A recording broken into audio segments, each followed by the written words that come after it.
Hello,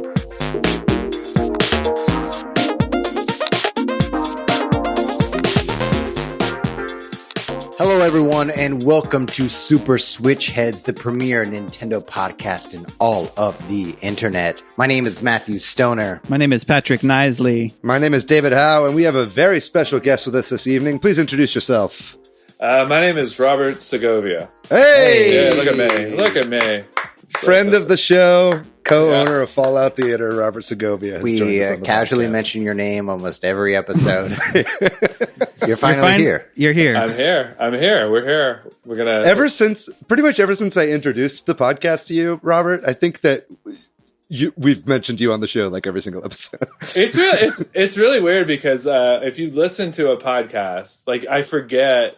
There's like two different things that happen with this podcast. Is I've known David and Patrick for so long that I can actually see their expressions when they say something on the podcast. So that's one thing. And then the other thing is, then your name gets mentioned and you like, it just kind of freaks you out because you just don't, it's like, what is happening right now? I feel the same way when I'm watching a streamer and I like write them a message and then they shout me out when there's like a lot of people also watching the stream. It's like, even though I did it, it's still like off-putting for me to hear my own name being spoken. It's like you think you made Kirby All-Stars for a second. Did I develop that? Oh yeah. Oh man, speaking of Kirby All-Stars, I'm going to segue right into the episode's topic. That's not a good one at all. Robert is here to talk about indie games. We're going to discuss like what is an indie game? What makes up an indie game? Is it about the money or the gameplay? As well as we're going to hit up the news and talk about some Animal Crossing numbers and a little bit about the Mario Maker 2 update, but not enough, but just enough. And some Tetris 99 Cross Ring Fit that's coming out soon. It's going to be a jam-packed news episode. We got a whole lot to go over. AVK was on the show last week, and he wanted to make a retraction because he said that David Weiss made the game Everything. But it was not David Weiss. It was a fellow named David O'Reilly. So David O'Reilly. Correction there. David O'Reilly also did not direct Three Kings. That was David O'Russell. So I want to make that correction as well. Thank you for that. We did our episode last week on educational games, and we got a few people to respond to that, including Steven Swirsky, who said he worked at an educational gaming company, and he said he also wanted to mention Assassin's Creed, which we did not talk about, which a lot of games, like that one in particular, has a lot of historical accuracy in its architecture and stuff like that. Mm-hmm. And not only that, they've like added modes into the game that are like there purely for educational purposes, like kind of like historical like tours basically of the old cities and stuff like that. So that was a really good take that we forgot to include in the podcast. I also have in this list of shout outs Lee Howson, or he's posted a few of the articles we've used as source material first, and I've been meaning to say that, and I forgot to the last episode or two. So my apologies to Lee. So Lee had said that he used to buy discount CD education games. That's right. As though they were just other games, and said that he really liked MS-DOS games like Museum Madness. So he was throwing in some old school games. Yeah, I did that too. That's crazy. Mm-hmm. Yeah. Also want to give a shout out to Switchhead himself, Austin YQM. He organized this huge item swap on Animal Crossing where he had two different setups and there was a line and there were rules. And then after he set it up, he did like a debrief, the pain points of the event. And I was like, man, this is really well thought out of how to make something good in Animal Crossing using the mechanics. So shout out to him. And we also talked about that gamer profile last episode. I forget the name of the person that put that together. I should have done better notes for this, y'all. Kind of like the Myers-Briggs personality test style. Test. So a few people took that, including you, Robert, and Amir and DCD on our Discord, and also a couple of people on the Discord like DCD and Bob B were talking about like Math Blasters and Number Munchers as educational games they used to play. So hell yeah. Yeah, I am an explorer for people who are wondering. Yeah, I'm the only non-explorer on this podcast again. I was just surprised by how low your killer number was, though, Robert. Like, I was pretty even, but yours is super low. Well, that makes total sense because you're such a Stardew Valley fan. Oh, yeah. I mean, honestly, it's like I only play fighting games for the acquisition of things. So it's like I don't really care about, like, if I'm pulling someone's heart out in Mortal Kombat. I only care about getting a cool thing. Yeah, that was the Bartle taxonomy of player types. Thank you. That's Matthew. what it is. Yeah.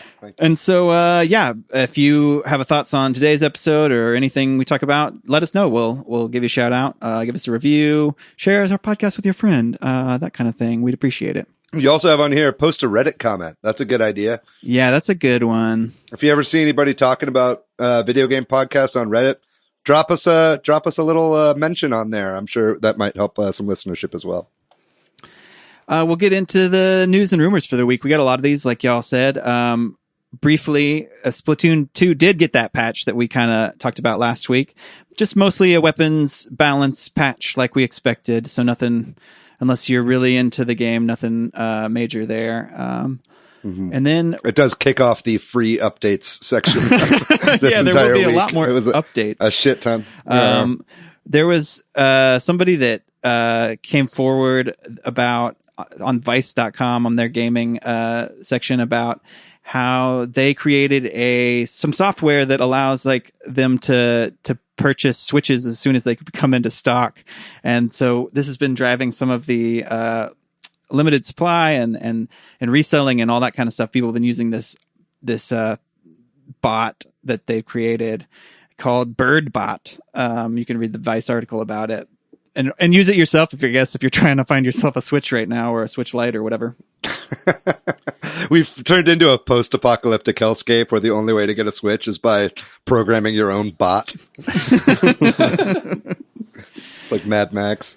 And then Vice also did an article about how because of the shortage, somebody out there in this, was building their own Switch out of a bunch of broken Switches, which you occasionally see on like YouTube, somebody do that, but I guess somebody resorted to that. Yeah, that was crazy. I was like, I looked at that article and I was like, man, I think I might have to actually read a book instead. That might be where that happens. Yeah, I mean, it makes sense, especially if you're kind of tech savvy and you're used to taking stuff apart and putting it together. Like, Switches are going for like, $500. I think the Animal Crossing ones are going for like $750 or something like that on eBay. So it's like, it makes some sense for some people to just buy the parts individually and put them all together.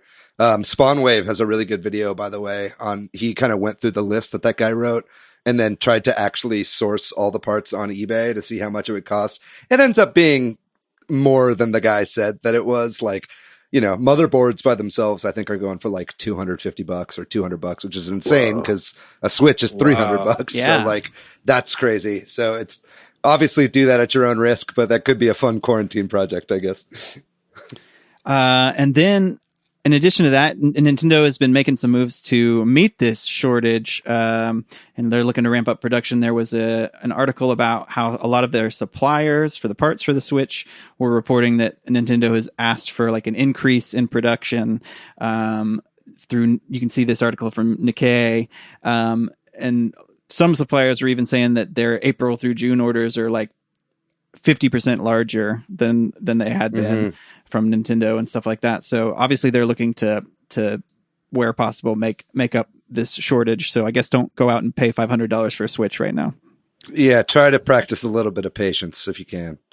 I think they said they're trying to manufacture like 20 million new units or something like that, like over the next couple months. So obviously that depends on what they're able to source from these parts manufacturers, but hopefully they can do that because demand has never been higher. And within like the last week or so, Nintendo's share price has achieved a high that it has almost like a year. It's been like almost a year since it's been this high, their stock share price. Obviously because of this, their Switches are selling out. And then also because of Animal Crossing, it's just nuts. This is Daniel Ahmed, who we talk about a lot. He's analyst for video games, kind of focused on Asia. He also just had some really great speculation about sort of the impact of coronavirus COVID situation on the whole gaming industry. That was just, he put out in a series of tweets that I thought was really interesting. I wanted to bring that up when we're talking about him already. Did y'all look at that? I didn't see that post in particular. No. Gotcha. It was just kind of talking about how is this surge that we're seeing in video game industry going to last, and what are some of the logistical problems for that, and will it return back to normal if and when things return to normal, and that kind of stuff. Just also talking about game delays. Are we going to start to see more of that? And just some sort of speculation about that kind of stuff. And also the ratings board issues of especially in Japan, the ratings board isn't rating new games right now. Will this surge that we've seen kind of start to fall off? And which of these factors, obviously you can't predict the future, but all these factors coming together.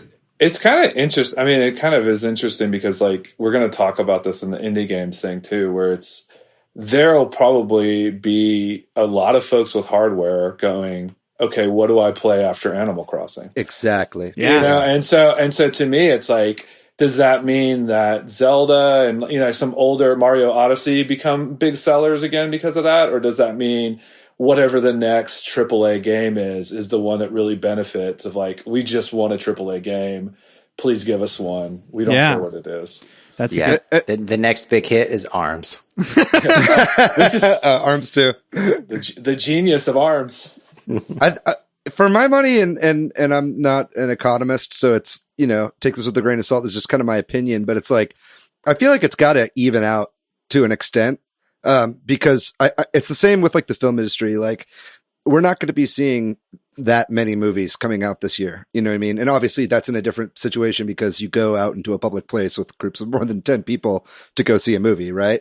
But I think we are going to see a lot of delays. We are going to see a lot of pushbacks. We're not going to see that many more AAA titles this year, but you're right, Robert. It's and it's not just Nintendo. It's PS4 sales are surging. Xbox One sales are surging. I've got this VentureBeat article up right now. Total video game sales are up 35% this year as opposed to last year. Hardware sales are up 63% as opposed to last year at the same time. So it's there's a lot of people with hardware out there right now that need to fill up their games library, and it's now is the perfect time to grab games in the back catalog for this generation of consoles. Because you're going to be able to pick up games for $10-$20 that are usually going for 60.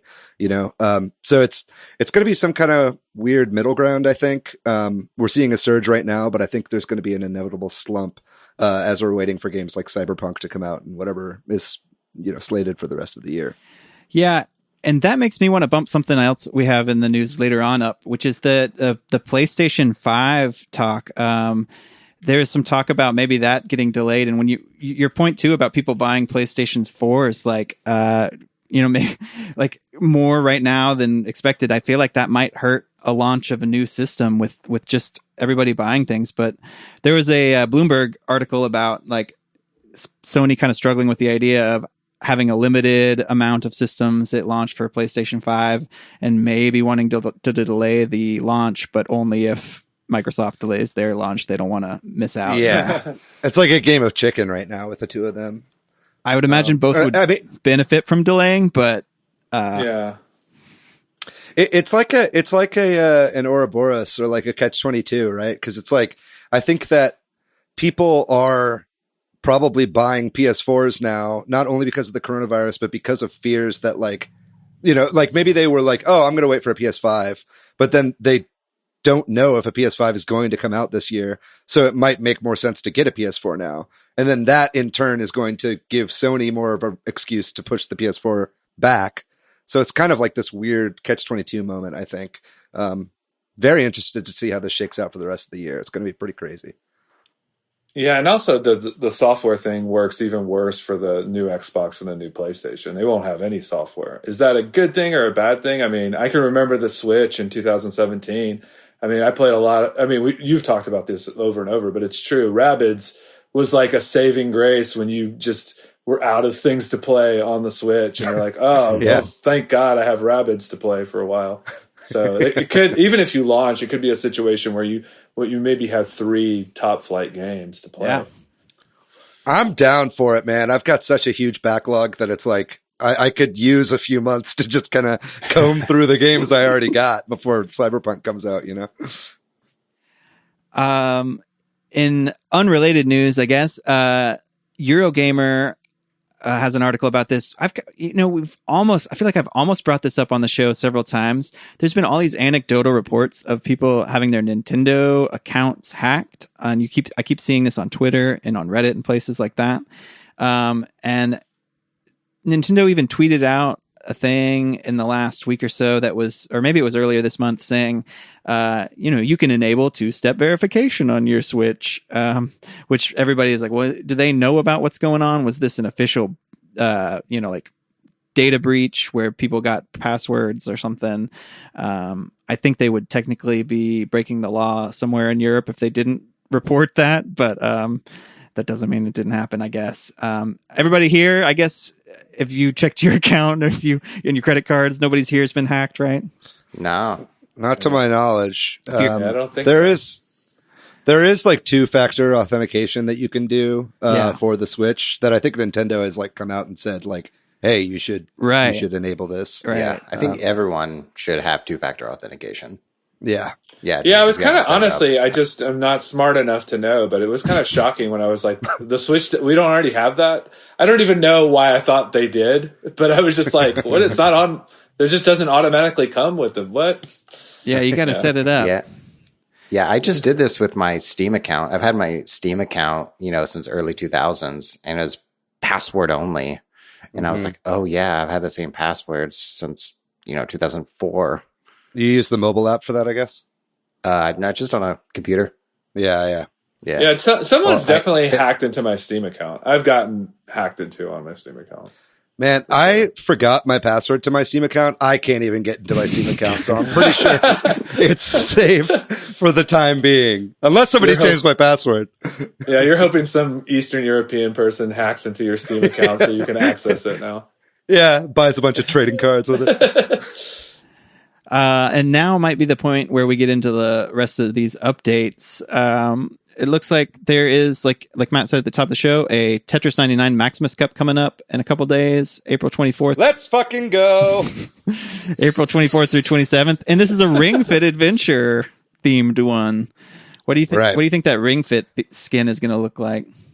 Oh, I've already seen it. Oh, yeah. You can look up video of it. It's on the Japanese Twitter for Nintendo.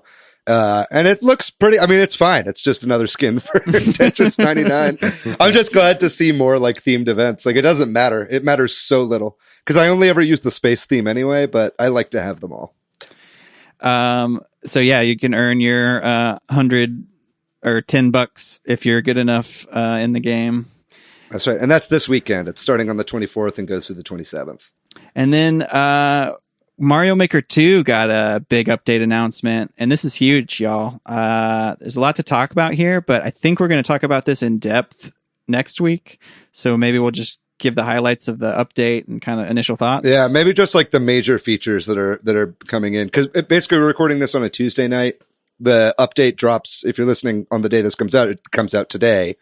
So we won't have had a chance to play it on this episode, but there's a lot of stuff in there. There's one new power up for each of the game styles. The Super Mario 2 style mushroom that gives you the ability to ride on and pick up enemies, and for the Super Mario 1 theme, it's kind of confusing, but that seems really game changing right there. That one more than any of the other ones to me, but we'll see. I do wish, and I don't want to sound too pissy here, but I do wish we just got a Super Mario Brothers 2 style in total, because they're saying this is going to be the final major update, and we still haven't gotten an additional game style. Yeah, it just says that styles thing was either a fake out, or they didn't get around to it, or yeah. It was... My theory is probably that they tried to do it with Super Mario Brothers 2, and they were like, we'd rather just put the mechanics of how the player controls into Super Mario Brothers 1 Yeah. style. My other competing theory is, and I should save this for next week. I am lying. We're talking about it now, but that they maybe wanted to do an Odyssey style too, because that Goomba and Bullet Bill thing feel very much like a capturing, where you can be a cannon box or a POW block or a Goomba. Anyway, Yeah, that's some fun speculation. but yeah, so they give us. Yeah, that looks. Yeah, sorry. Go Well, I ahead. was just gonna say that looks fun because it like turns levels into like stealth missions. Yeah, those are like also when you're a game-changing. Goomba, like the enemies don't attack you. So yeah, we got the frog suit power up. We got the balloon from Super Mario World. We got the super acorn from the new Super Mario Brothers series. The boomerang suit. And then they added the Koopalings. They added a bunch of cool That's stuff. pretty big. Yeah. You got the red POW box. Yeah.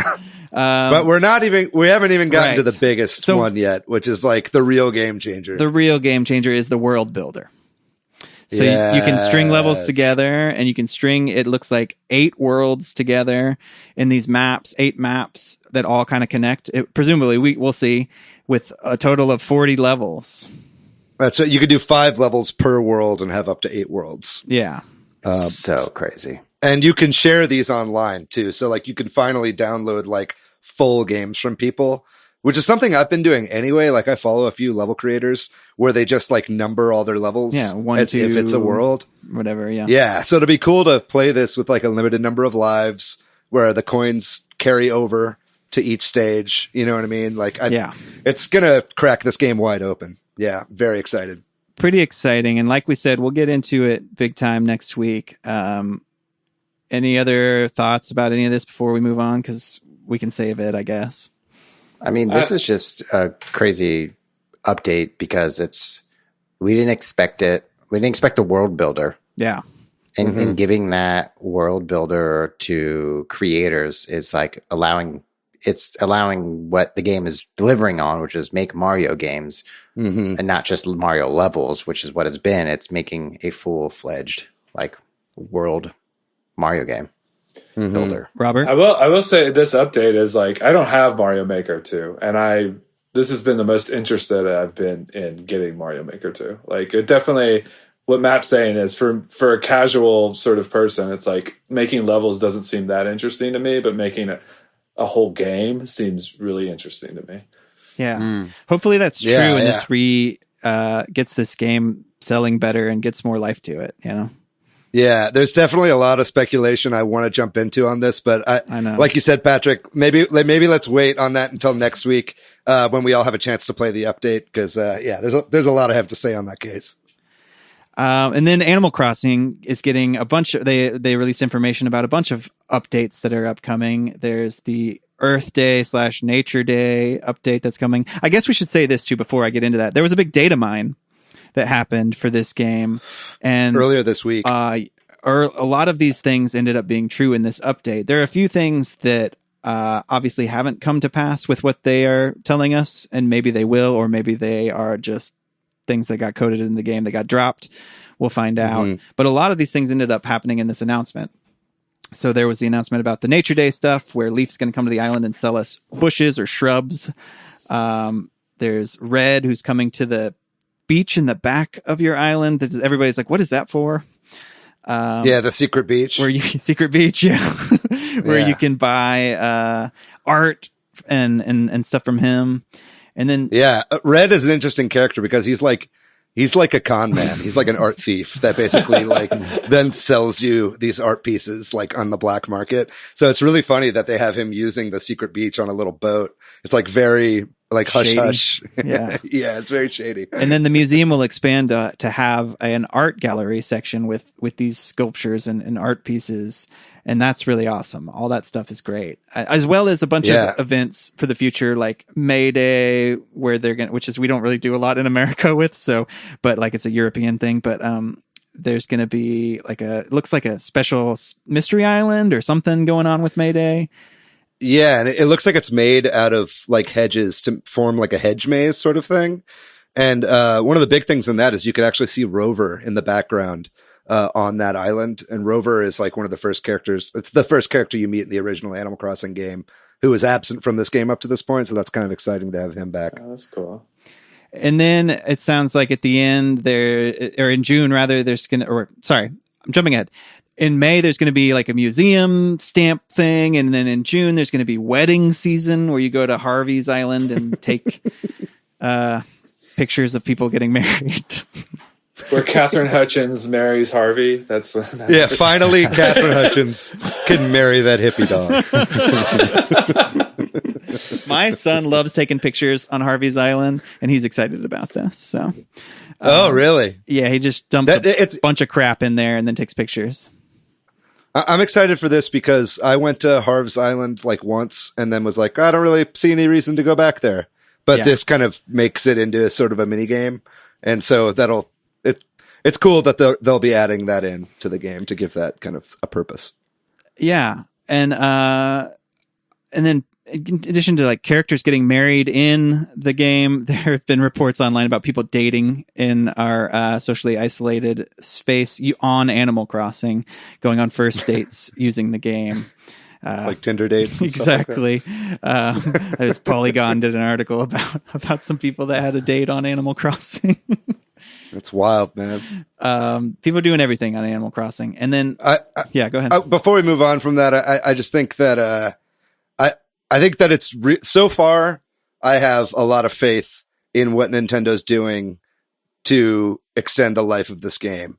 Because, kind of up to this point, like the game has been so much fun to play, but like, and you guys might have a different opinion on this, but it hasn't really felt like it's necessarily like a complete game. You know what I mean? It feels like even when they pushed it back, I still feel like they didn't get everything in that they wanted to necessarily. So it feels like they're going to be taking the Splatoon model of things, of like putting out these free updates over time, which makes sense for this game that is like so online focused already and so about community building, and it's intended for you to play for a long time. So I think this is a really good strategy for releasing content for this game going forward. Definitely. Yeah, sounds good. I mean, I agree with David with what he said about Harv's Island, because Monica and I, my partner, we went to that island and we were like, we're never coming back here again. So that's so hopefully, yeah, the updates will make it a little bit more interesting place. I just want to clip through his fencing so I can see the rest of his island. I know. Oh, yeah. Yes, please. Looks pretty nice out Liberate Harv's Island. Where's Trump on that? That's what I want on that. That's the newest tweet. Dude, what if Trump has been playing Animal Crossing this whole time, and that's why nothing is getting done? The NPD released its numbers. They're not public anymore, but we did hear that Animal Crossing was the top selling software in the U.S. in March, and that's crazy because it came out March 20th. And it also apparently, according to them, is like the country's like one of the best launches for a Nintendo game. Yeah, it's the biggest launch for the series up to this point as well. This is like definitely slated to be the best selling game in the Animal Crossing series. And again, the NPD only tracks physical sales too, and we know that a bunch of people are buying this game digitally. So the game is obviously doing super well. The Switch is doing super well. It's great. There was we kind of talked about China and about people protesting Animal Crossing and Animal Crossing servers going down. There's been some like somewhat unclear news coming out that China might be making moves to really ban a lot of talking and communications and online gaming with other countries and stuff. There was this article that from a publication, the only English speaking or English like print of it was from this website called Taiwan News, but I've heard some criticisms that their translations aren't so great from what their source material is, and I haven't seen any major news outlets report on this, but it doesn't surprise me if it's true, but it is not clear what's going on with this, if China's making these big moves to block this kind of stuff. Yeah, I mean, it's par for the course with this China news we've been hearing recently. Yeah. It's looking a little dystopian out there for sure. Do you guys know how well Nintendo was doing in China before Animal Crossing at all? I'm just curious. It's such a recent launch there.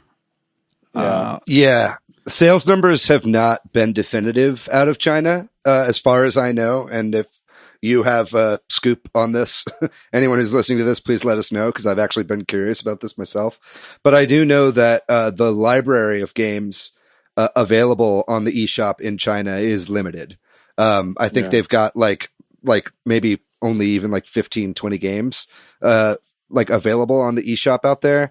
And there's a lot of games that are being made by Chinese developers that are only going to be released in the eShop in China, right? Like exclusives basically to the region. And I think a lot of that has to do with kind of government regulations on intellectual property imports and stuff like that. And I think they're trying to bolster their own gaming industry.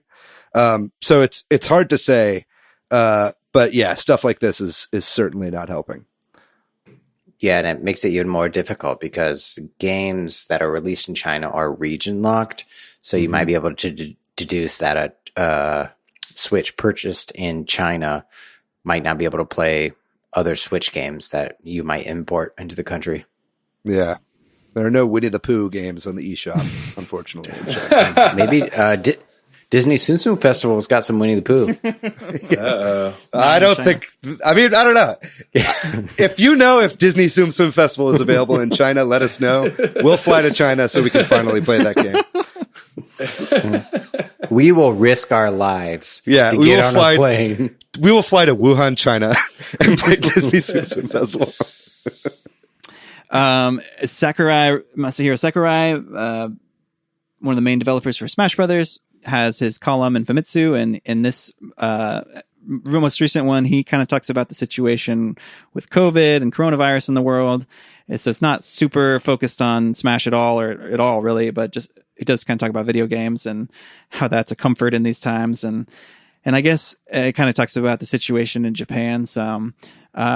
So obviously, I don't have the exact translation, and I don't think he's a health expert or a political expert at all. So I don't know that we need to put a ton of weight on his thoughts on this. But it is interesting to see. If you're interested in that, you can find some translations online. But I think he makes the obvious points that, video games are doing okay in this time, and it's a good thing to do when you're stuck at home, I guess. Yeah. And Animal Crossing, of course.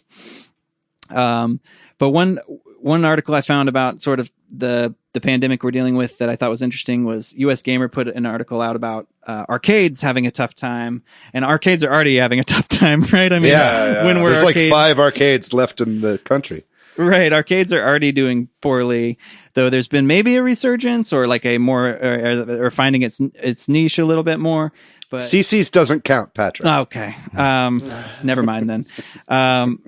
But I thought it was interesting because it made me think about here in Austin, we have Pinballs, which is the one of the major arcades here.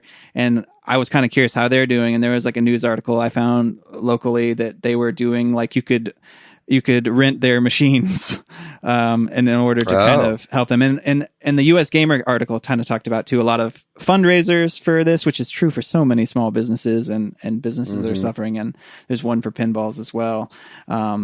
But man, this is such a tough time for any business that isn't like delivery. Yeah.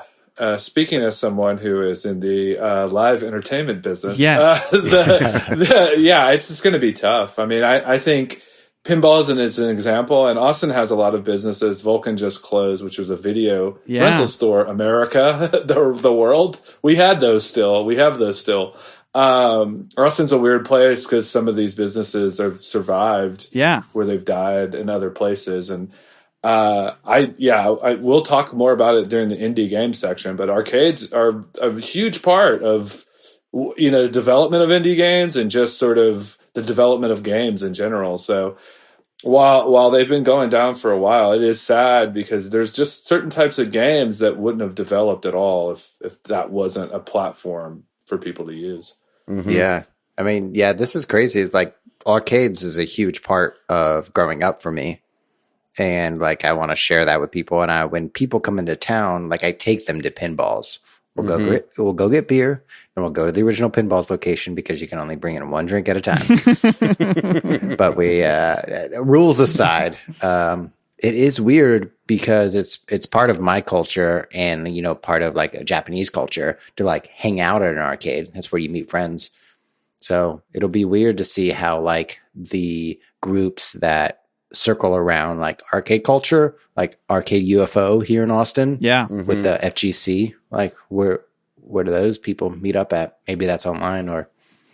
I mean, there's, Dance Dance obviously is a huge arcade. I mean, and a huge rhythm games in general. And then we were talking about my low killer score, but I will say that playing a fighting game in an arcade and just playing it and then some rando comes up next to you and challenges you in the fighting game is like one of the best sort of video game experiences you can have. It's the way to do it. And then you make a new friend and yeah. Totally.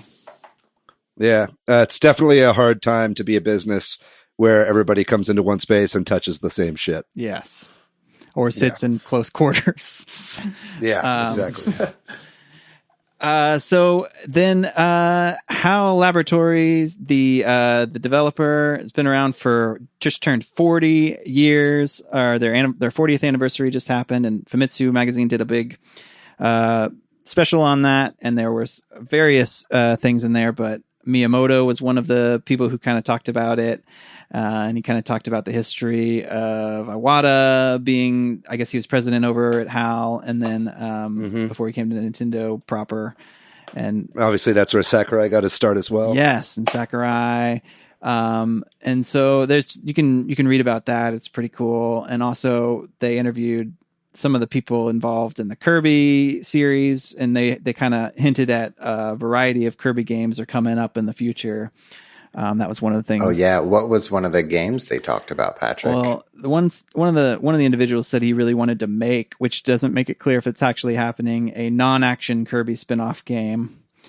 That sounds like a new Kirby's Dream Course. You definitely golf.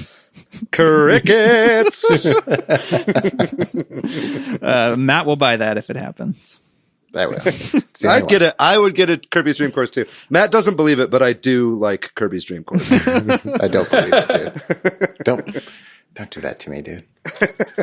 And then games that we do know for sure are coming. We got a bunch of these recently. Crisis Remastered. I don't know a whole lot about this game. Somebody else want to talk about it? So Crisis is getting a remaster, and it's coming to all systems, including the Switch, which is a pretty huge fucking deal because, like, Crisis was the game back when it came out that was like, can your PC run Crisis? And if it could, then you knew you had, like, the highest end PC possible. You know what I mean? Like, and still, like, to this day, I think the game came out in, like, 2008? Something like that? 2007? I'm not exactly sure. But, like, even to this day, the original Crisis still looks amazing. So that's getting a port to Switch, which is just kind of mind blowing. It's like, I just never would have thought that we'd be able to play that game on a tablet, in the palm of your hand. Yeah. So that's pretty cool that that's coming out to Switch as well. And then David should be happy about this one. Picross S4, a new Picross for the Switch coming out like in a couple days. I think it comes out tomorrow. Yeah. So that's pretty cool. David's face right now, he's not saying it, but his face is saying, let's fucking go. Let's fucking go. Yeah, I was about to say that, but I'm glad you said it for me. Yeah. David, I believe, was playing Picross last night because I was playing Fire Emblem and I saw David's little icon go up. So. Yeah. So I couldn't wait. So I I already pre-ordered the game. I already have it installed. I couldn't wait though. So I downloaded the demo and played a couple of the puzzles. I was like, it's fun though. There's going to be there's enormous puzzles in this one. There's I think 5 bonus puzzles, and you get even more if you've owned all the previous Picross games, which let's face it, I have. And you can do I think it's, there's 2 30 by 30 puzzles. And I think there's a couple 30 by 40 puzzles or 30 by 60 puzzles. So it's just these massive Picross puzzles that I'm really excited to play. Streets of Rage 4 coming on April 30th. That's pretty exciting for me. I don't know about Matthew, if anybody else is excited about this. Yeah, I'm stoked for this. I'm pretty excited too. Cool. I love that sort of fighting game. Okay. Yeah. Matt and Patrick, you guys played it at PAX. Yeah, we did. It was fun. And I think playing it with a friend is fun. And thankfully this has online co-op because otherwise it would suffer from being a local type game and a bad time for that. Yeah, I know our buddy at Ant Keeps Gaming reached out to us. We might do a live stream with him. Nice. Where we play Streets of Rage. Yeah.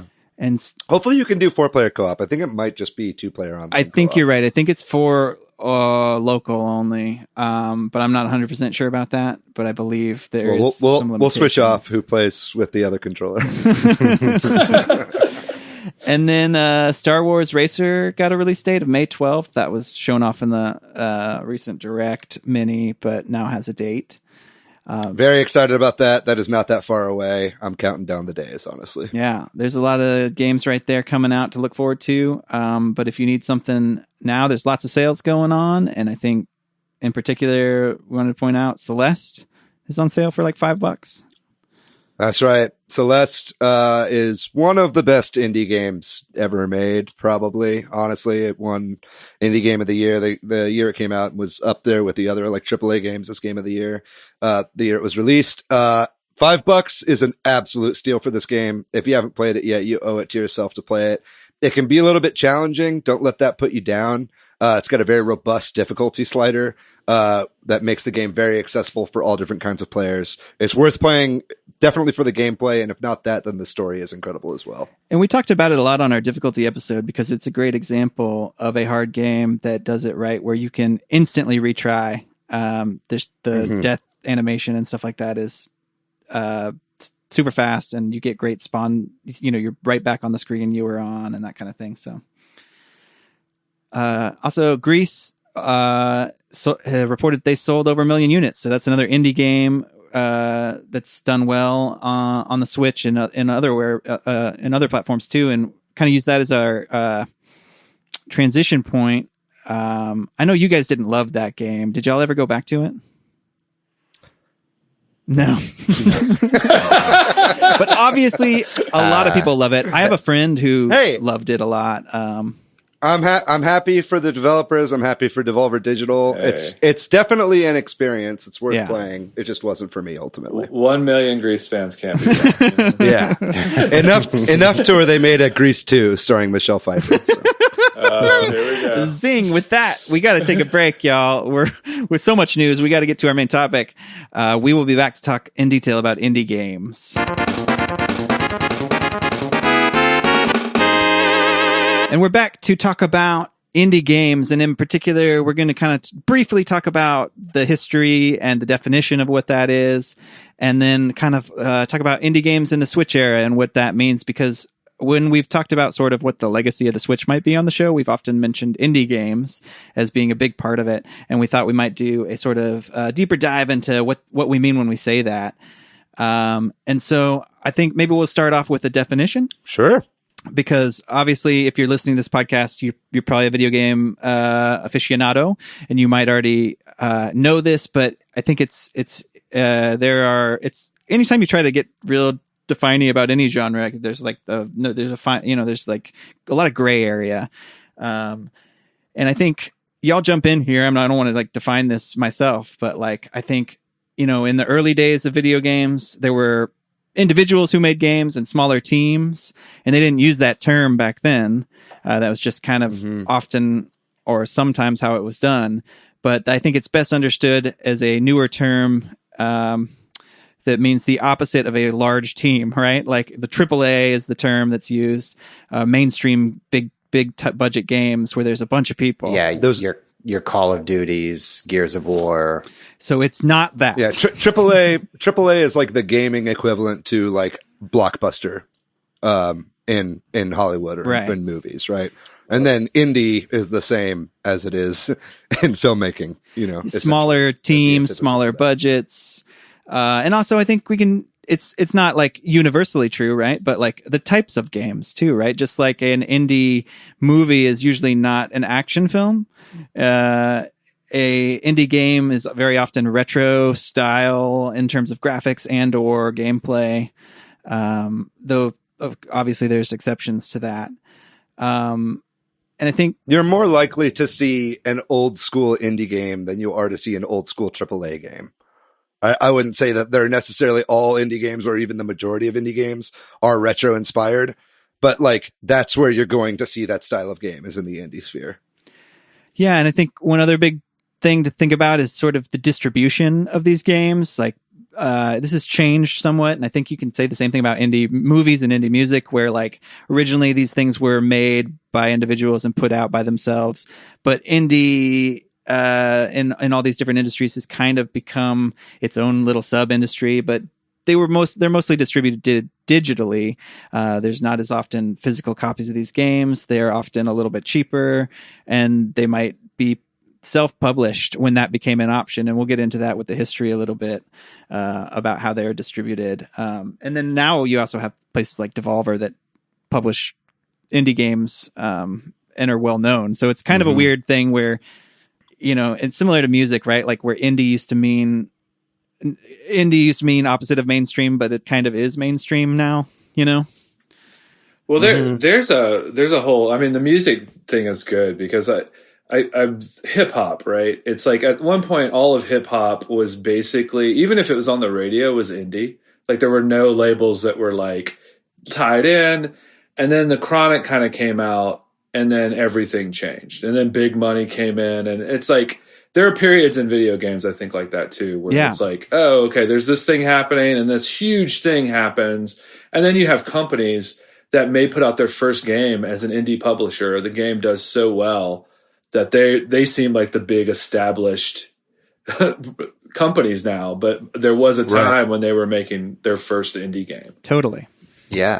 And I think that's a perfect segue into talking about some of the history and like how we even got here with the indie game description that we know. If we like go all the way back for the late 1980s, early 1990s, like I remember that my friends would tell me about PC games, and we would trade PC games using like shareware. We would give out floppy disks, like Doom 2. A friend bought from Circuit City. He would give me these 5 floppy disks. Yeah. And, back in the days for an indie developed game, and like id Software, the people who made Wolfenstein and Doom and Duke Nukem, like those are at the time, they're indie developers. And the only way to get their game out there were put it on floppies to have people share them. And that's how we got the term shareware.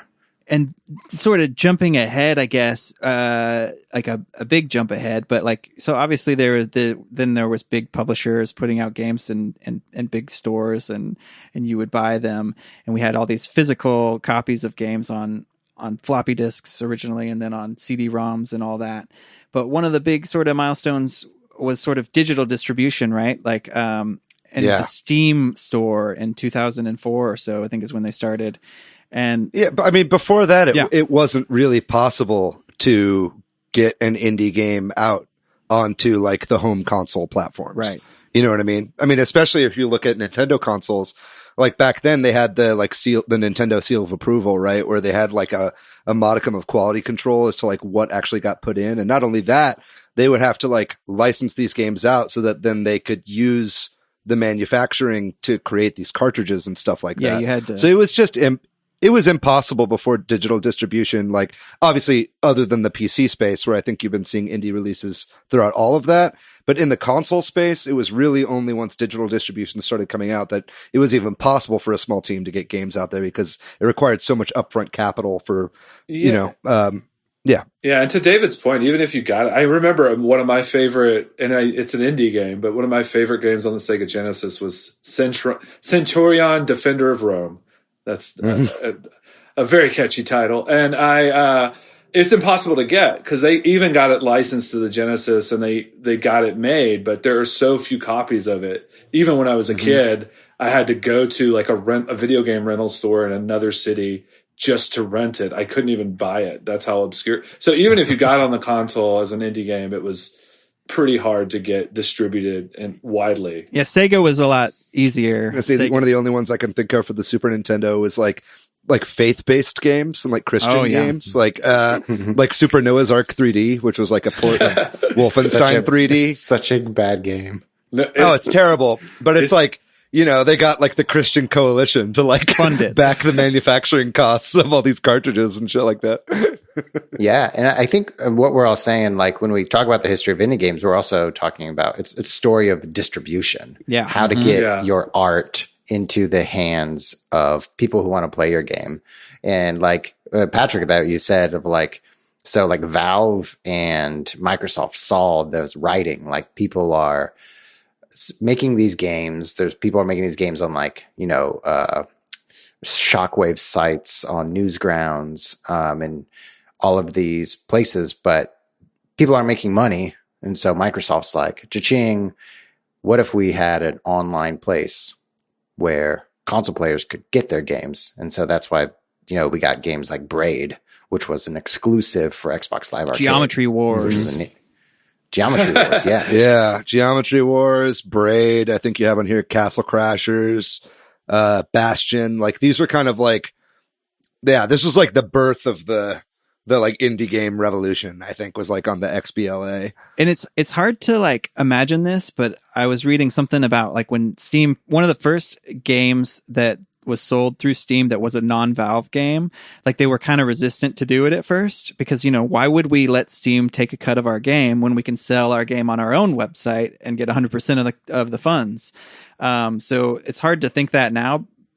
But like, that had to happen, and people had to realize that, having one place where people could get games, or one of several places, because I'm not. Well, that's when people used to actually still go to websites. Like when's the last time you like typed a URL into like into the bar on your browser, The other thing with Steam was always just like people were so aghast that you wouldn't own this thing forever. Like it wouldn't be, my copy of Buster Douglas's Boxing that's just still in my closet unused. That's pretty specific, Robert. But I mean, you know what I'm saying? It's like people have that sort of like hoarder mentality of like, I need to have this forever and I need to have a tangible thing. And that I don't think hasn't mattered for a long time. Most people, they're still diehard. There are, and especially in video games, but it's changing. Pretty much all the YouTubers that I've seen, like gaming YouTubers, are all like physical copy purists and are collectors and stuff like that. And it's like, I haven't quite been that way, especially starting with like the PS3, I guess, and like the Vita. I started going digital only and I haven't really looked back. And obviously that's only going to get more and more so. But I mean, you guys talked earlier about how indie games so often don't have physical releases. There are companies now like, I Am 8-Bit or Limited Run Games, like people that like kind of have deals with these publishers to release like limited runs of these indie games. That kind of thrives in a bit of a way now, but yeah, for the most part, we're moving towards that digital future. And I think we kind of touched on it, but the Xbox Live Arcade was such a big part of this revolution too for consoles, because they got so many great games out there, like y'all said. And there's that documentary when we talked about video game movies, we talked about it, the Indie Games documentary. It's called Indie Game the Movie. That shows the Meat Boy and it's Braid and Fez. Am I right about that? Yeah. Shout out to Emma McMillan, Jonathan Blow, and Philip Fish. If you're listening, what's up? Hey, I know Phil. And then he's from Austin, or he lived in Austin, right? He moved here from Canada. And then we have on this list Minecraft, which is crazy to think about that being an indie game, but originally it was like made by just like a guy, right? Or like was it him and some friends? I don't actually know the history, but I know it eventually got purchased by Microsoft, and it seems like a huge it was game. Mojang was the company that made it. I'm forgetting the guy who made Minecraft's name right now. Yeah, he's got like a one-word name. Notch. Notch, that's right. And Notch is now like a fucking billionaire. I thought, I mean, when I was reading some of the research for this, Patrick, when I saw the Minecraft, the other thing that occurred to me was Tetris. I mean, it was like, Tetris was made by some guy in the Soviet Union. How far away from the gaming industry can you be and create, and especially in like 1986 or whenever he did it, that's just like an amazing story. And I think that's kind of, to me, that's what indie gaming is like, the underdog becomes a billionaire because every kid wants to dig a hole in the ground and then 8 or 16-bit, whatever it is. Yeah. Minecraft. Yeah. I mean, it's like a gold rush, right? Like it was, the early days of like indie gaming, it was like when you would first see the kind of rise of personal computing, right? And it was like stories of like Steve Jobs and Bill Gates, like in their garages, like building these companies up that then became these huge things. Like you were seeing that, like this gold rush mentality of people being like, oh, I want to make the next big hit that doesn't cost me something huge, overhead at the beginning to make. But then if it's a hit, like you make so much money and profit back. Like, so it also explains why we see so many shitty indie games now, because people are just trying still to make a cash grab. But for the most part, indie games seem to be made with heart and soul. But I think then we can, there's that's such a super glossed over history of the term and the game, but we kind of want to focus on today and the Switch and all that. Is there, some of the big indie games now, maybe we can talk about those, or any other maybe major ones that spoke to you between, before now, or anything like that you want to talk about that we're jumping over, like Journey or something? There's just so many. There's a ton. I think the ones that I think about that are super important that we kind of haven't talked about are just the Myst, and also King's Quest. And then even before that, because I'm old as hell, guys, is the Zork games, the kind of written Hitchhiker's Guide, Zork games. I just remember, especially with King's Quest and Myst, just people, when I was in high school in the 90s, just people playing Myst instead of doing whatever computer work they were supposed to do. Well, it's so funny you're talking about King's Quest. I loved all those Sierra games, and I would not have thought of those as indie games. Man, I don't know if I don't want to get into an argument about that. Yeah, maybe they don't qualify. Honestly, it's like there's a thing too when we go into the past too. It's always like everybody always talks about small business and big business. What is middle business doing? Yeah, right. Where are the AA games? Yeah, where are the AA games? Where have all So I think Sierra is a company that probably, you're right, Patrick. Like back in the day, it was a big company, but if we thought about it now, we'd be like, that's an indie developer. Yeah. And a lot of those are publishers, right? It's like, like Myst was developed by a very, very small team. Like I played the shit out of Myst when I was a kid as well. I'm a big fan of the whole series. I've read all the books and everything too. So that makes me a nerd, but like those games are made with teams of like 3, 4, 5 people. Yeah. And then they had to go shop it around to publishers. Myst got Broderbund back in the day.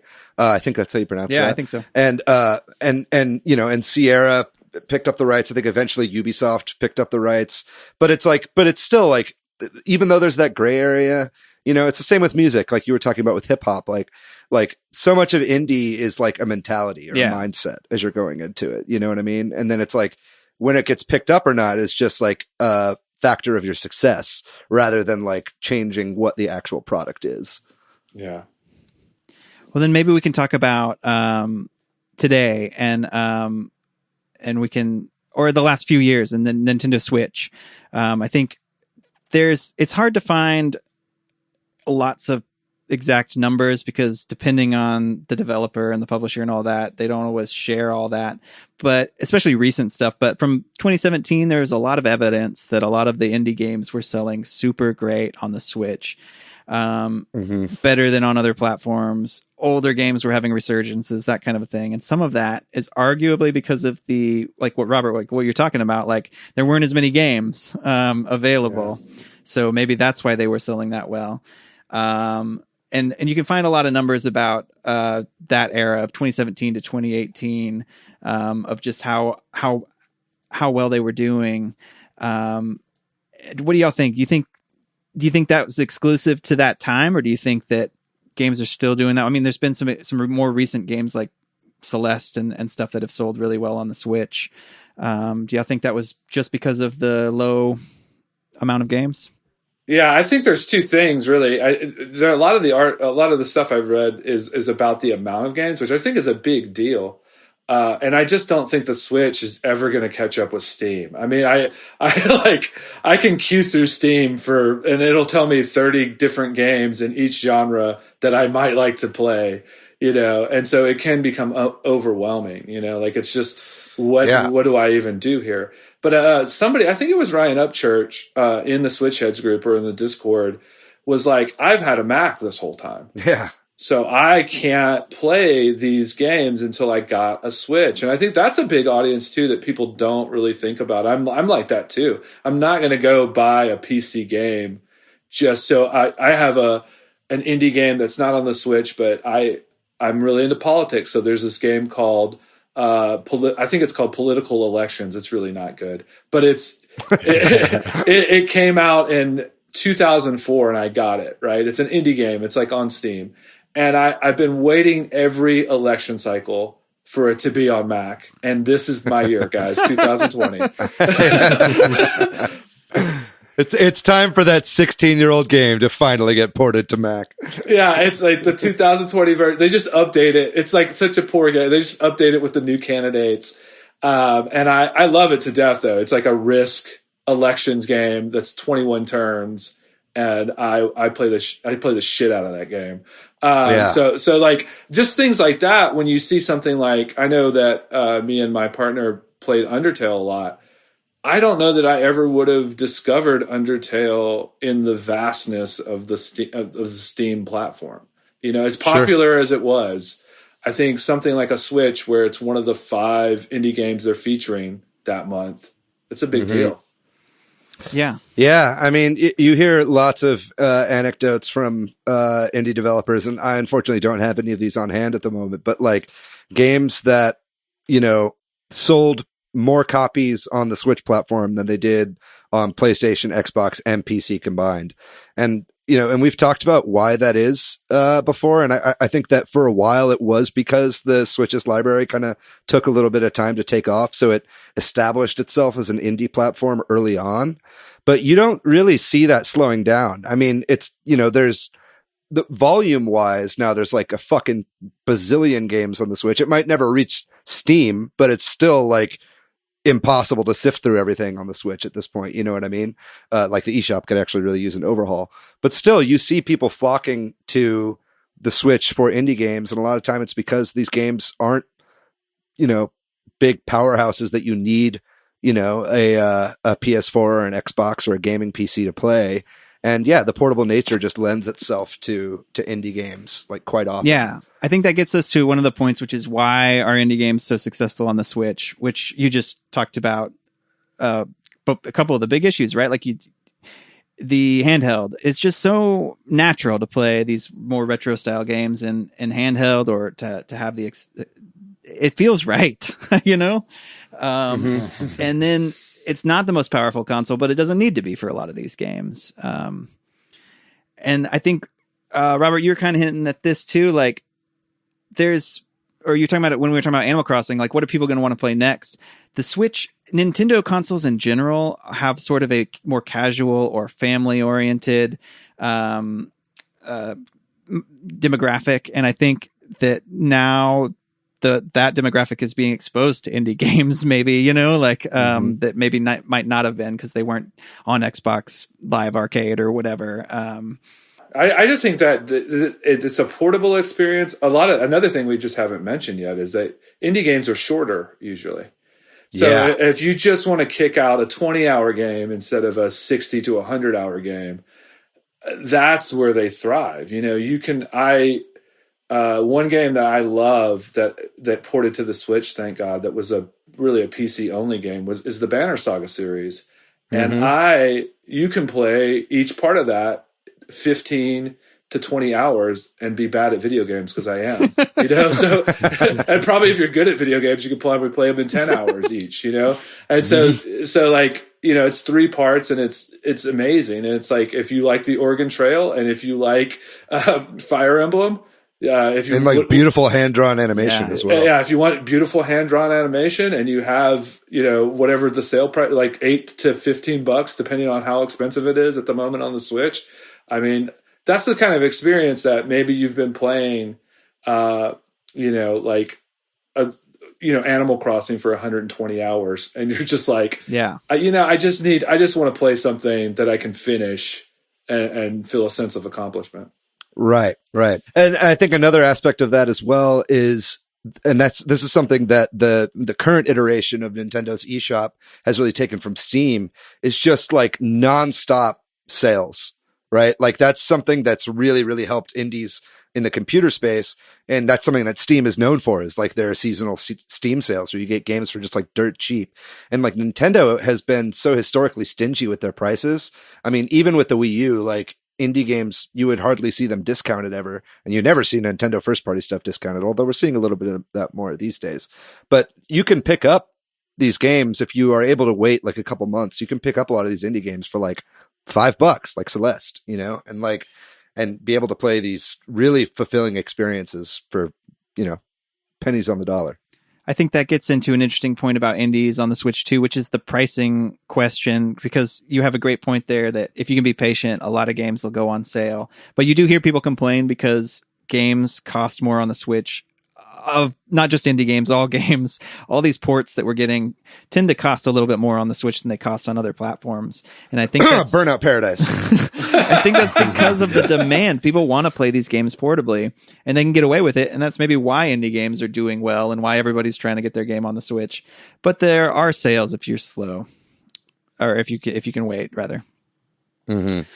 Yeah, I would say too, another thing that I was just thinking about when you're talking, Patrick, is that I have a PlayStation 4 too, and they put on sale their good games, or not their good games, but their AAA games so much Yeah. that the prices of the AAA game and the prices of the indie game are similar. So I'm a real dumb consumer. So when I go onto the Switch, I'm just like, this is a different world. I have to pay $50 for a AAA game, but I can pay $14 for a indie game. This rules. I don't even though I have a PlayStation 4, I'm not savvy enough to go, oh, it's $9.99 on the PlayStation. Yeah. I mean, and I think a lot of people are like that. Like, you're just like, well, I'm just going to buy, Red Dead Redemption 2 for $30, and that'll be my PlayStation purchase. And I'm going to go over to the Switch and buy the indie game. Totally. Mm-hmm. Yeah. And it makes sense that it's more of a digital platform too. I think the Switch really encourages you to get games digitally, because then you can carry them all with you at all times. You don't have to worry about losing cartridges. So it's like, you're just going to see that shit flourish. Yeah. And Robert, while you're talking about that, I think many gamers out there also are in that situation where you have a PC and a Switch, and a game comes out on both platforms, and you choose, like, I'm going to buy it once, or if you're some of us, maybe buy it on all platforms. But I feel there's always a draw to spend the extra money on, a Dead Cells or a Katana Zero that are on PC because of the portability. Totally. It's part of the built-in cost is the portability of the Switch, so that you can play that game with a friend or a family member, like on the go, so you're not locked down to a television. Yeah, to that point, and to what you said, Robert, I have a PS4. I have a nice gaming PC, but I spend most of my time on the Switch because of my life, and that just is the easiest way to game. And so I'd rather have it on the Switch if I can, and it makes sense, Mm-hmm. And I will say, Joy-Con issues aside, I think Switch in general and Nintendo in general their hardware is just way less problematic. I know with my PlayStation, it's just like, what could go wrong with it next, And I'm the type of gamer who is not going to go out and buy a Pro. Even when I had, a better job and lots of money, I was just like, nope, this thing will blow up before I will buy anything else. You're not getting more money out of me, Sony Corporation. Yeah. Well, every time I turn my PS4 on, it's like it's fucking blasting off into orbit. It's like, yeah.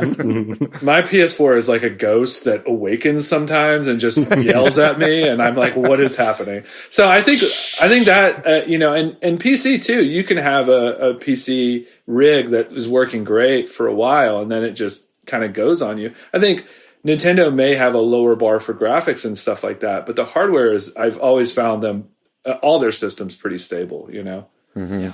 And the big publishers and the big distributors know this as well. That's why we see Microsoft putting out like Cuphead and Ori and the Blind Forest on the Switch. These are like their, Microsoft published indie games.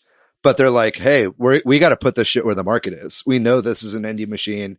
We're going to swallow our pride, not have it be a console exclusive, and put it out where we know people are actually going to buy it.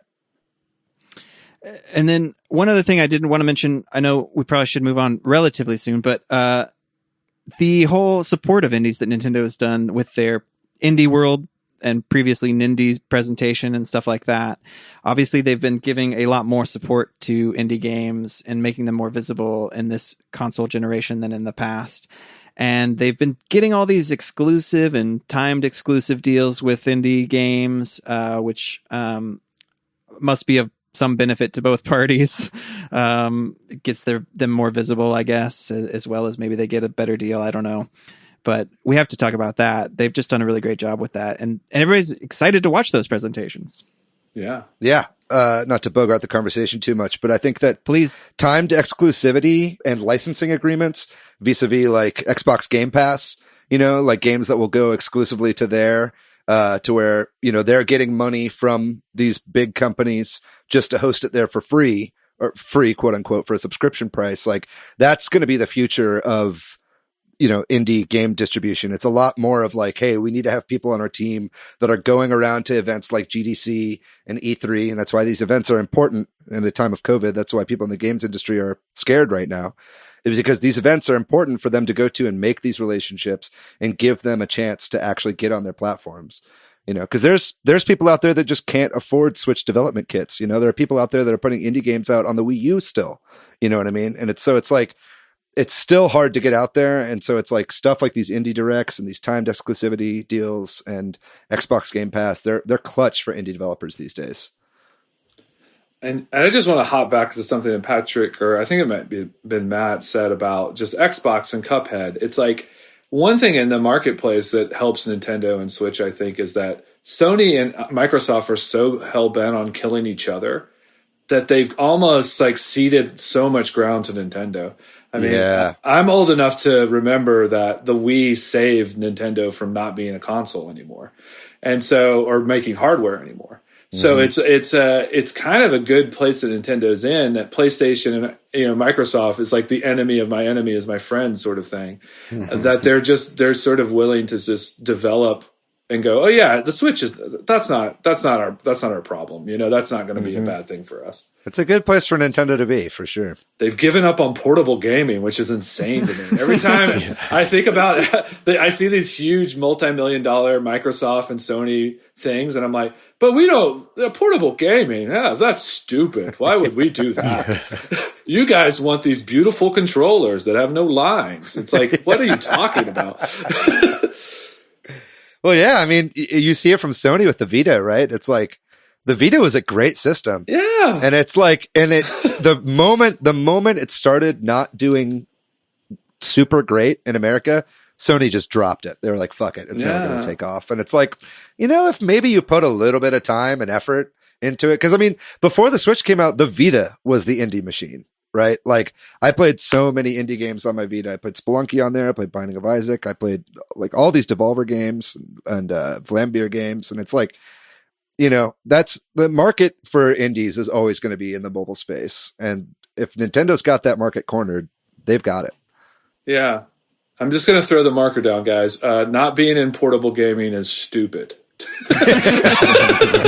It's a hard thing to break into these days with cell phones. Yeah, no, for sure. But I mean, you're Sony, you're Microsoft, you have a lot of money. Like, what the hell are you doing? Maybe Microsoft's HoloLens will be the next big portable machine we see on trains. And I also did want to mention that, I think making indie games is like a lot of hard work. And we're talking about some of the success stories. But from everything, I've read too, it just suggests that if somebody's spending years to make a game and a lot of that's just tough work for these smaller teams or individuals to do this and then to put out a game and then maybe it doesn't do well. It's a tough space. And it's kind of like all of the arts, right? Like the video game, I believe, is an art form, just like music and movies and all that. And if you're trying to make it on your own, that's a really tough place to be. It's a saturated market. Yes, it's a very saturated market. It's hard to compete with these big companies. It's hard to compete with the bigger indies.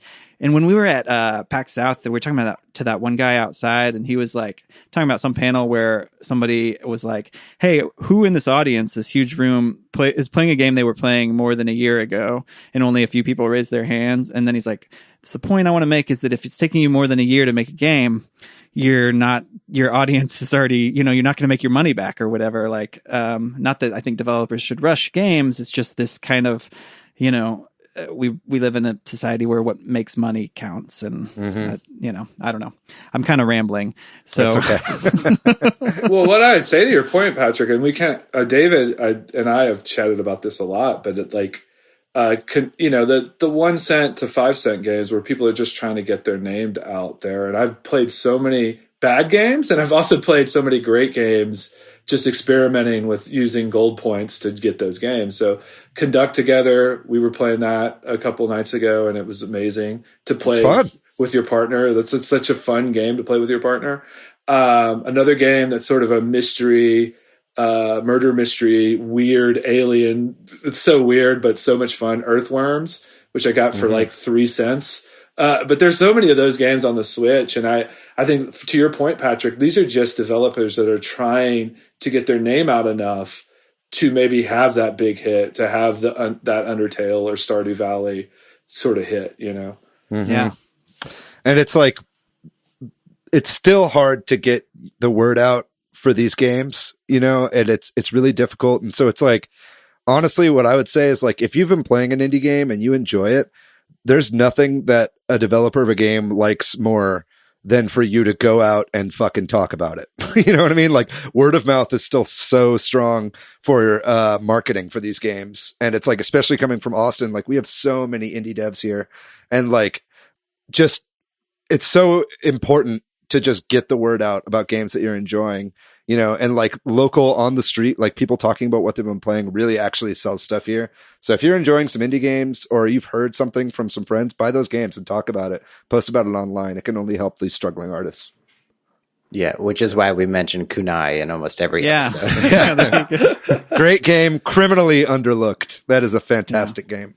Well, I think we should get some final thoughts in and then move on. Is there any indie games that we didn't talk about you want to talk about, or any sort of talking point we didn't get to? Well, I was just going to say two things. The second most played game, besides the Skyrim port that I played on the Switch, is Stardew Valley. And Stardew Valley, there's so many people that are listening to this because they played Animal Crossing. And Stardew Valley is already a big game. It doesn't need my promotion. But in a year, when you're tired of Animal Crossing, it is criminal if you don't own Stardew Valley. Like, it is one of the games that you should own for this system. Undertale, I think, is, if you haven't played Undertale, you should. But Stardew Valley is like, you have to own it. Like, don't even think about it like it's Mario or Zelda. You have to own that. So that would be what I would say. And just in general, if you only have AAA games on your Switch, like, branch out. It's a cheap way to sort of expand your horizons, and you can find something that you really, really love. And a game type, there are game types that are indies that they just don't make AAA games. Totally. Like, nobody's going to make a AAA Papers, Please. That is not going to happen. So that's I think that branch out and you'll figure out, oh, I'm not just a Mario Kart Switch player. I'm not just a Smash Switch player. I'm not just an Animal Crossing Switch player. I'm actually, right. I can do this too. That's a good point to bring up now in this kind of post Animal Crossing world now, because it's like so many people are picking up Switches for the first time right now for Animal Crossing that maybe wouldn't have considered themselves gamers, because what they know of gaming other than like Animal Crossing is like the big AAA Halos and Call of Duties and Marios and Zeldas and stuff like that. But there's a game for everyone out there. And it's like, indie developers can take so many more risks and try out so many unique things that there's something for everyone on the eShop right now. And like, whenever I see someone online being like, there are no games for the Switch, I'm like, dude, there are literally thousands of games for the Switch. and there are literally hundreds of excellent games on the Switch, and like, there's something for everybody. So do a little bit of research, or like Robert was saying, pick up one of these games when they're on sale for 99 cents. It's such a low barrier to entry, such a low risk for you as a consumer, and you might just find something that really speaks to you. Yeah. Looking back, talking about indie games, like the history, doing research for this episode, just made me think about all the indie games that I played throughout the years. And since I just played through Half-Life Alyx, it made me like really dive into that lore a little bit more. But it made me realize that like Half-Life was published by Sierra, who published King's Quest. Mhm. And like Half-Life 2 is considered an indie game because Valve distributed it themselves on their own platform. That's right. And so it's just like looking back, it's crazy to see developers, like Yacht Club Games that are now publishing games that released Shovel Knight. And just thinking back about some of the indie game experiences that I've had, and just being like, man, those experiences are similar to like a Mario Odyssey or a Breath of the Wild. Like they are as good. Cool. Well, with that, I think we should probably move on, right? Oh, I just wanted to say that dumb political game I was talking about was called Political Machine. It is amazing. You should get it. Everybody should get it. Oh yeah, Political Machine. You heard it here. If you're going to play one indie game, play 2004's Political Machine. Don't play that one. But you'll learn something. But yeah, there you go. Educational games. Yeah. We'll take a real brief break, and when we come back, we'll talk about what games we've been playing recently. Who's excited to go first? David, let's get this out of the way. I talked a little bit about Final Fantasy VII Remake last week. What's your experience so far with the game, Matt? Are you enjoying it? I don't know if I've said this in last week's episode, or I guess I didn't start it last week. But it's fucking with me because the game that I'm playing is what I thought it looked like when I was a kid. Yeah. Yeah. It's like fucking with my memory. Like going to like Aerith's house or going to the bar in Slums 5. Like it's like, oh yeah, of course it's a dartboard. I remember that dartboard. Yeah, exactly. Yeah, dude, it's crazy. Like obviously there's a lot of different layout changes that they've done in different areas in the game, but it's like I just got to that Aerith section as well, where you're kind of going across like the rooftops and then you're like making your way over to her house. And it's like, I just know intuitively where to go because I played this like PlayStation game like over 20 years ago. It's amazing how they've made it really connect to the modern times with these incredible new visuals. Are you enjoying the battle mechanics? Yeah, the battle mechanics, like switching between characters, it's really smooth and simple. And the mix of like Final Fantasy 15, the active, always on battle mechanics and pausing, it pauses the gameplay and slows it down really slow when you're choosing like an ability or spell. Yeah, I think they use the ATB gauge really well in this, where it like kind of charges. It's almost like you're playing as like Little Mac or something in Smash, where like the more you attack, the faster your gauge fills. Really, just any fighting game. That's kind of how that works. But revolutionary. Yeah, it's absolutely revolutionary. This has never been done before. But it's like, you're right, Matt. The blend of that with like being able to strategically pick, I love like basically fighting up with a bunch of people, watching all my characters' gauges fill up, and then going through and basically triggering a special ability with each of them. And like triggering one, switching to another character, triggering the other person, switching to the other character, triggering the other, and then they all just like do them at the same time is like really satisfying. Yeah, it's straight up Power Ranger shit, bro. Yeah, it's really, really cool. And like, and I really like how they use summons in this game as well. How they kind of like fight beside you, and then your ATB gauge you can basically order them to then pull out big attacks on the enemies. Well, how far along are y'all? Like, have you made decent progress into the game, or? 10 hours. I'm about 10 hours in 10, as well. Yeah. I think you might be slightly ahead of me, Matt. I'm also going really slow because like every time I'm playing this game, I just like walk up really slowly and just look at everything because the environments are so goddamn beautiful. Like anytime you're on the bottom level and you're looking up at the plate of Midgar, like above you, I've just like stared up at that thing for like 20 minutes before just like looking at all the detail and everything. Although that having been said, that kind of maybe brings us to like some of the cons about this game is like, you really don't need to stop and take your time because like this game is so fucking bloated that like if you miss something the first time around, they'll walk you through that area again. You know what I mean? And you'll see that stuff like they're definitely, that's what I was worried about in this game, is that there would be a lot of bloat, and like there definitely is. Like anytime that they could make you take the longest possible route to finish any particular thing, they do. You know what I mean? Yeah. And especially it's like those fights and those quests. Yeah, the fights on the quests and like and the game is constantly loading other parts of the game in the background. So like you'll be running at like top speed as Cloud, and then you just like grind to a halt and you're walking like incredibly slowly while it lets the rest of the game load. And that's kind of silly, but ultimately I'm loving it. Yeah, and besides the cons, I'm also enjoying it. And the weird thing is, like, this game has so much polish, but when there's a lack of polish in some of the animations, it really sticks out. Yeah. Like, there are many times when any of the NPC characters have voice dialogue, like the mouth movement, something that happened during localization or the animation, it just looks really bad. It looks some of the characters. Honestly, I think it's the motion capture. I think it's like the body physicality. Cause I think it's actually pretty cool how like every single little side character and NPC you see does have their mouth move. Like that's a pretty big deal. You don't see that in games that often. But it's like, yeah, it just feels like you're watching an anime the way these characters move around, and it's at odds with like the hyper realistic graphics, you know?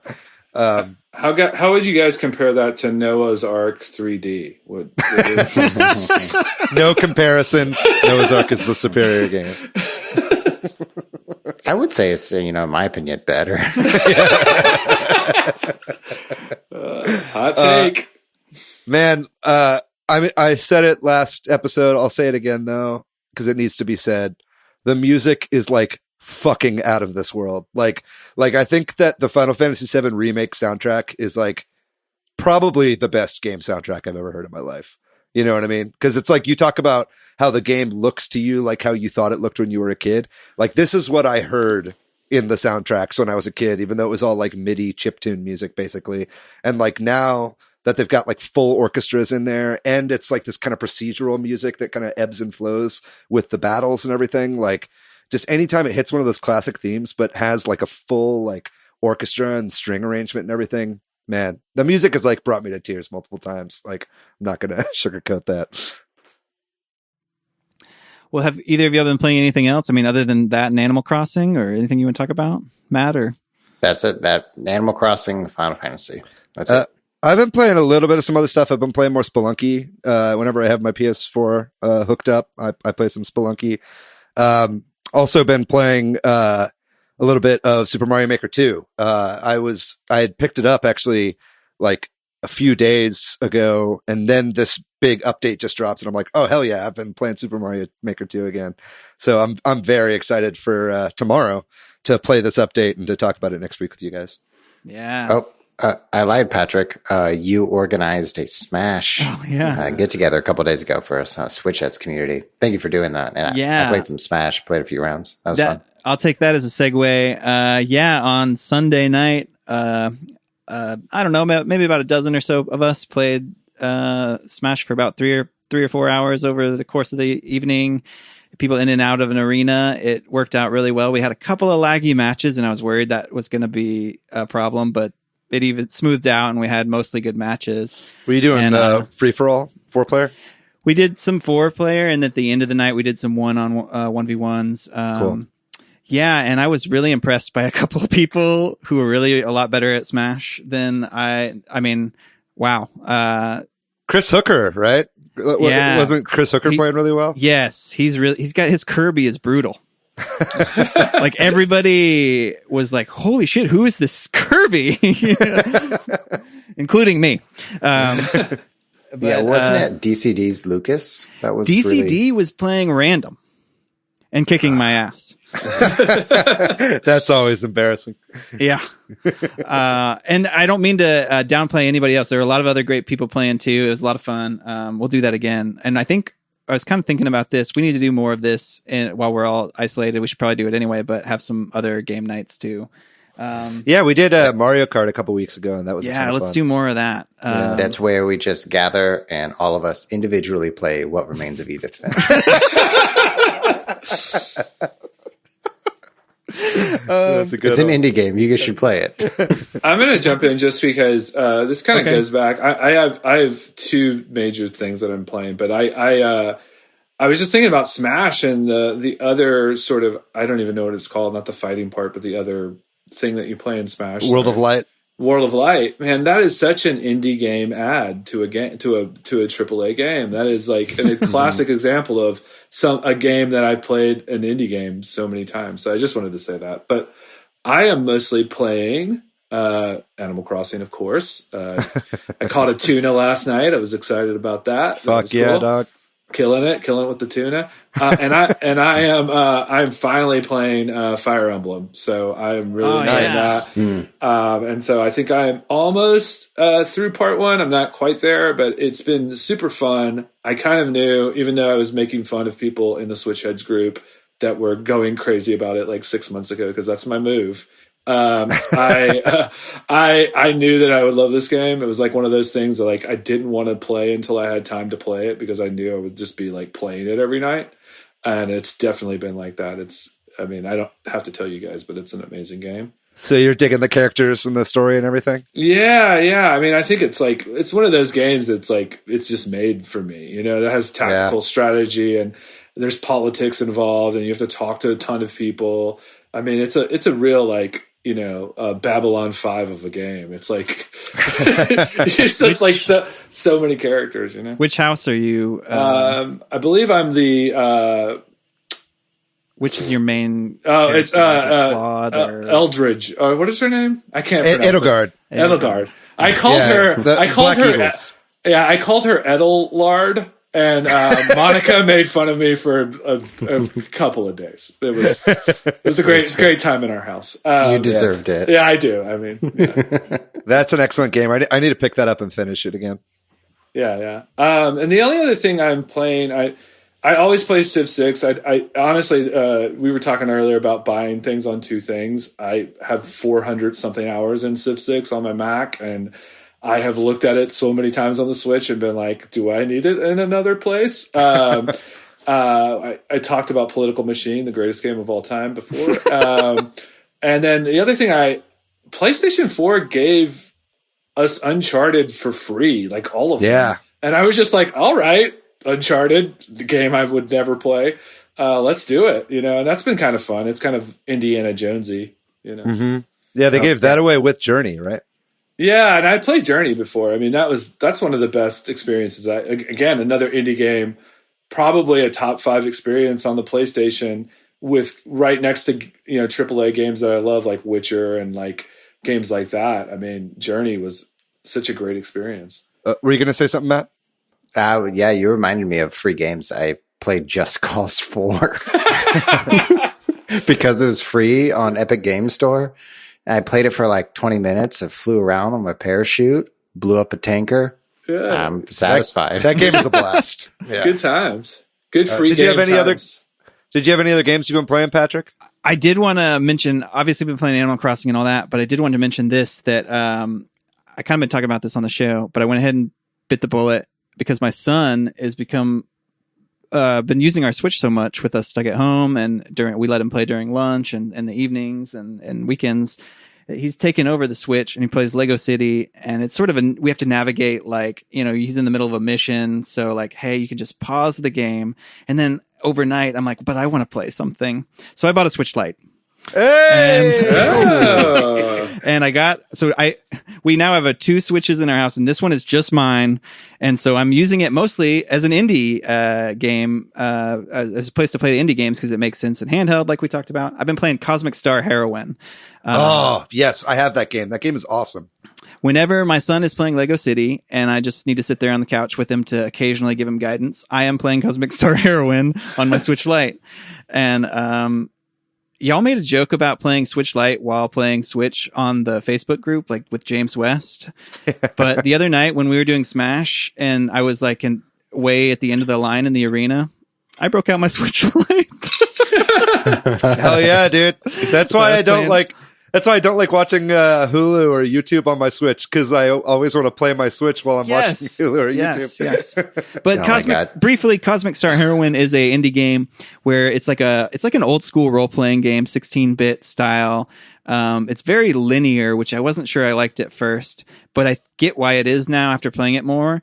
It's not a game where you can grind at all. You fight an enemy and you never go backwards. You can't like refight an enemy to grind.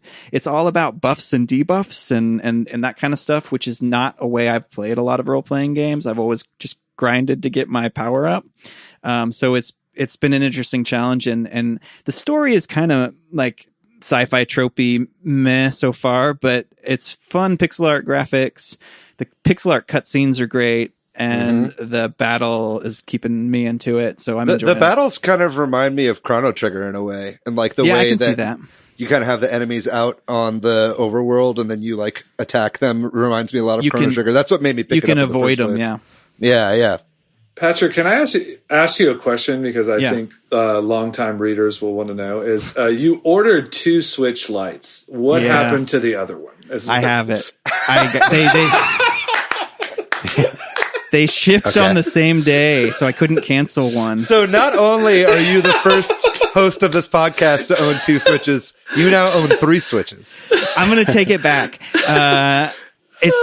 I'm presented with a little bit of a challenge of taking it back in this day and age, but I'm going to figure it out. Dude, sell it. I know a lot of people are looking for people want it. I don't want to like make money off of it. You know what I mean? Like, so but you could make like $20-$30. Come on, man. If there's somebody in the Switch Headz Austin community that wants a Switch Lite at MSRP, James West. James West is your guy right there. Also, you could just not sell it and just take it apart and try to put it back together. Build my own. A $200 experiment. Yeah, exactly. It's worth it. Okay, Patrick. I'm going to guess you got the Nintendo Switch Lite console gray. I did, and not because it's what I wanted. That was the only one I could get. Oh, really? I was leaning towards turquoise, but for those of you, the 3 of you that can see me right now, here it is. It's right in front of me. It's the gray one. Yeah. Yep. That's the same one that Sasha has. Yeah. I also guessed gray because the box is sitting beside. Oh, you can see the box behind you. You sneaky. One of these days we'll do a video podcast. Well, yeah, I mean, I guess that just about does it. Before we wrap up everything, I did want to give Robert a chance here to say, what is your favorite Nintendo console? Me?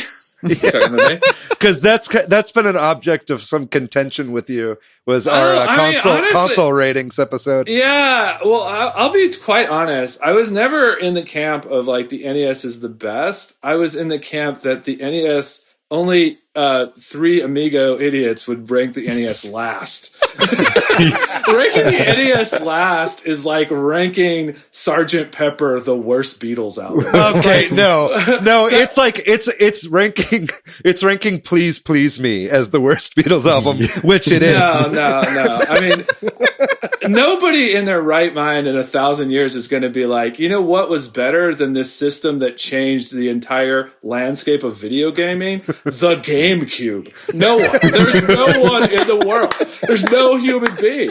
And as much as I love the Wii U, I love the Wii U. But come on. I mean, it's got to be 5th. But I will say at least the 5th is the bottom floor for the NES. But what I will say is like when I thought about the question is I always thought about like what that answer, which is like what actually changed gaming, and it's like to me it's the NES, it's the Wii. I mean the Wii is that was I've owned an NES, a Wii, a Nintendo 64, a Wii U, and a Switch. And the Wii was my least favorite of those. Like, I just didn't like it, you know? Can't help but notice the GameCube is missing from that lineup there. yeah, the GameCube. I didn't want to play the 3 Sgt. games Pepper that were of available consoles. on. Wasn't enough of a Metroid head to go out and buy the GameCube. But hey, anyway. man, I implore you to check out the most recent Spawncast. They had a great discussion on whether the N64 or the GameCube is better. And man, they gave a lot of really good points for the GameCube there. Oh, I'm sure. I mean, honestly, I guess there's just 2 ways to answer this question, right? It's like what you personally prefer. And the Wii U would rank very high for me of what like I personally, like in a gaming experience, preferred, you know? Right. I only think that I like the N64 because I was in college when the N64 came out, and all those games were really great to play in college. Yeah. But I think it's like, the answer, guys, might be the Switch. Because Animal Crossing, like, honestly, for me, like when I'm thinking about this historically, it's like it puts it in that conversation of like, gaming was this way before the NES and it was this way. And then gaming was this way before the Wii and then it was this way. And the Switch is, this sort of like, obviously you could play multiplayer games before this, but were you really playing them with your grandma or your daughter or your, like that I kind of like my gauge for this, which is the best system is like, is my grandma Bloom playing the system? And so she had an NES, she had a Super Nintendo, and she had a Wii. And I bet if, she might be edging on and getting a Switch. And that's like the grandma test. If like your grandma is playing the system, it's an important system. We'll have her send us a tweet. We'll have her on our next episode. But that was my only thing. Yeah. That makes sense. Thanks, Robert. Thanks for coming on the show. Robert Segovia, thank you so much. Robert. Yeah, It's great thank you to have guys you. for having me. Of course. Thanks to Corduroy for doing our music. Sorry to Chris McKeever, we did not play Disney Tsum Tsum Festival. We'll see you next week. We'll talk about our Mario Maker 2 experiences then. Yeah, very much looking forward to next week's episode. If you want to find me online, I am PDYX. You can find me on Twitter, Matthew, MATHYOU. I am everywhere on the internet at Monolith Fiji. And what about you, Robert? Where can people find you? I am Bobby_Segovia on Instagram and I believe on Twitter as well. That's right. And check out FalloutTheater.com. Robert runs the theater where a lot of us met.